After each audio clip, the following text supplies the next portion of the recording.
भारत एक लोकतांत्रिक देश है। यहाँ पर जनता के द्वारा चुनी गई सरकार देश का शासन चलाती है। लेकिन जब देश में कुछ विशेष परिस्थितियां पैदा हो जाती हैं तो राष्ट्रीय आपातकाल की घोषणा करनी पड़ती है। भारतीय संविधान में आर्टिकल 352 से 360 तक आपातकालीन उपबंध दिए गए हैं। आपातकालीन स्थिति में केंद्र सरकार सर्वशक्तिमान हो जाती है और सभी राज्य केंद्र सरकार के पूर्ण नियंत्रण में आ जाते हैं। आखिर नेशनल इमरजेंसी किसे कहा जाता है? भारतीय संविधान के अनुच्छेद 352 में राष्ट्रीय आपातकाल का प्रावधान है। राष्ट्रीय आपातकाल उस स्थिति में लगाया जाता है जब पूरे देश को या इसके किसी भाग की सुरक्षा को युद्ध अथवा बाहरी आक्रमण अथवा सशक्त विद्रोह के कारण खतरा उत्पन्न हो जाता है। भारत में पहला राष्ट्रीय आपातकाल इंदिरा गांधी की सरकार ने 25 जून 1975 को घोषित किया था और ये 21 महीनों तक चला था। आज हम आपको आपातकाल के बारे में बताएंगे, साथ ही विस्तार से ये भी जानेंगे कि किन परिस्थितियों में यह आपातकाल लगाया गया था। इंदिरा गांधी द्वारा 1959 में 14 बैंकों का राष्ट्रीयकरण करने से भारत के बैंकों पर अमीर घरानों का कब्जा खत्म होने और प्रिवी पर्स यानी कि राज परिवारों को मिलने वाले भत्ते खत्म करने जैसे फैसलों से इंदिरा गांधी की इमेज गरीबों के मसीहा के रूप में बन गई थी। अपने सलाहकार और हिंदी के प्रसिद्ध कवि श्रीकांत वर्मा द्वारा दिए गए गरीबी हटाओ के नारे ने देश में इंदिरा गांधी की छवि को गरीबों के मसीहा के रूप में पक्का कर दिया था। अब लोगों को लगने लगा था कि सिर्फ इंदिरा ही गरीबों के लिए लड़ रही है। यही कारण है कि जब मार्च 1971 में देश में आम चुनाव हुए तो कांग्रेस पार्टी को जबरदस्त जीत मिली थी। कुल 518 सीटों में से कांग्रेस को 2/3 से भी ज्यादा यानी कि 352 सीटें हासिल हुई थी। इस चुनाव में इंदिरा गांधी भी उत्तर प्रदेश के रायबरेली लोकसभा सीट से 1 लाख से भी ज्यादा वोटों से चुनी गई थी। उन्होंने अपने प्रतिद्वंदी और संयुक्त सोशलिस्ट पार्टी के प्रत्याशी राजनारायण को हराया था। बता दें कि राजनारायण उत्तर प्रदेश के वाराणसी के प्रखर समाजवादी नेता थे। उनके इंदिरा गांधी से कई मसलों पर नीतिगत मतभेद थे, इसीलिए वे कई बार उनके खिलाफ रायबरेली से चुनाव लड़े और हारते रहे। वर्ष 1971 में भी उन्हें हार का सामना करना पड़ा, लेकिन उन्होंने इंदिरा गांधी की इस जीत को इलाहाबाद हाई कोर्ट में चुनौती दी और यहीं से शुरू होता है देश में राजनीतिक उथल पुथल का दौर। इंदिरा गांधी के खिलाफ गया कोर्ट का फैसला। उस समय राजनारायण के वकील शांति भूषण थे, जो उस समय के प्रसिद्ध वकील थे। हाई कोर्ट में दायर अपनी याचिका में राजनारायण ने इंदिरा गांधी पर सरकारी मशीनरी और संसाधनों के दुरुपयोग और भ्रष्टाचार का आरोप लगाया। यह मामला राजनारायण बनाम उत्तर प्रदेश नाम से जाना जाता है। वकील शांति भूषण ने सरकारी मशीनरी का दुरुपयोग सिद्ध करने के लिए यह उदाहरण दिया कि प्रधानमंत्री के सचिव यशपाल कपूर ने राष्ट्रपति द्वारा उनका इस्तीफा मंजूर होने से पहले ही इंदिरा गांधी के लिए काम करना शुरू कर दिया था, जो कि सरकारी मशीनरी के दुरुपयोग का पुख्ता सबूत था। उस समय इलाहाबाद हाईकोर्ट के जज जगमोहन लाल सिन्हा ने अपने फैसले में माना कि इंदिरा गांधी ने सरकारी मशीनरी और संसाधनों का दुरुपयोग किया है। जनप्रतिनिधित्व कानून के अनुसार उनका सांसद चुना जाना अवैध है। अदालत ने अगले 6 साल तक उनके कोई भी चुनाव लड़ने पर रोक लगा दी। ऐसी स्थिति में इंदिरा गांधी के पास राज्यसभा में जाने का रास्ता भी नहीं बचा था। अब उनके पास प्रधानमंत्री पद छोड़ने के सिवाय कोई दूसरा रास्ता नहीं था।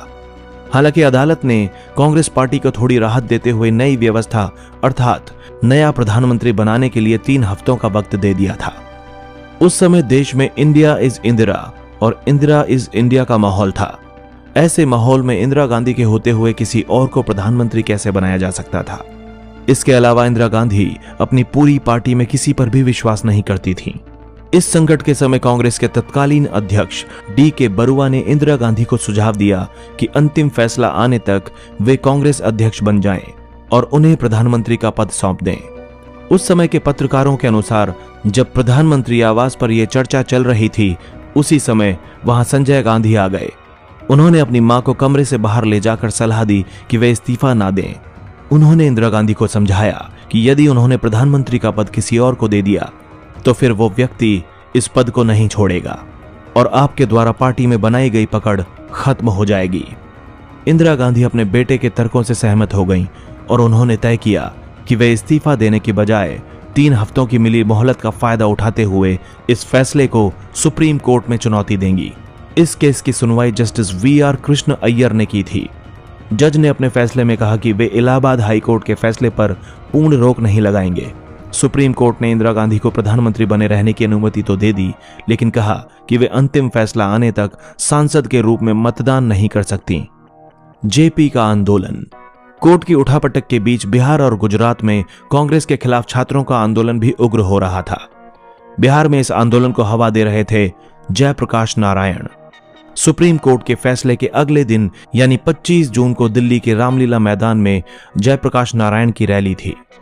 जयप्रकाश ने इंदिरा गांधी के ऊपर देश में लोकतंत्र का गला घोटने का आरोप लगाया और रामधारी सिंह दिनकर की एक प्रसिद्ध कविता के अंश सिंहासन खाली करो कि जनता आती है का नारा बुलंद किया।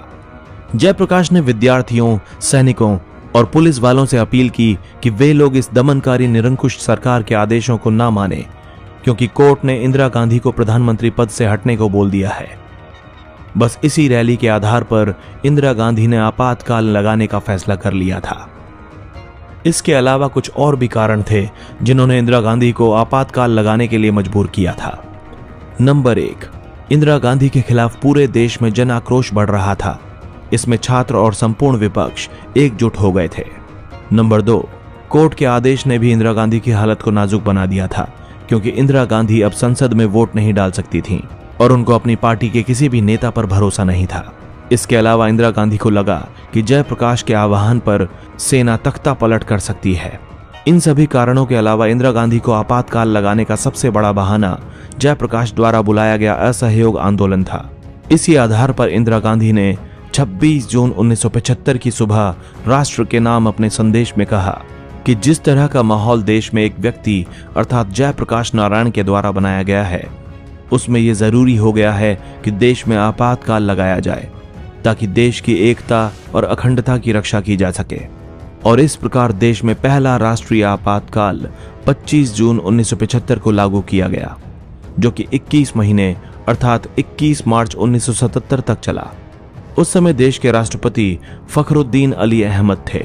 इस तरह इंदिरा गांधी द्वारा देश में लगाया गया आपातकाल भारत के राजनीतिक इतिहास की एक अमिट घटना बन गया।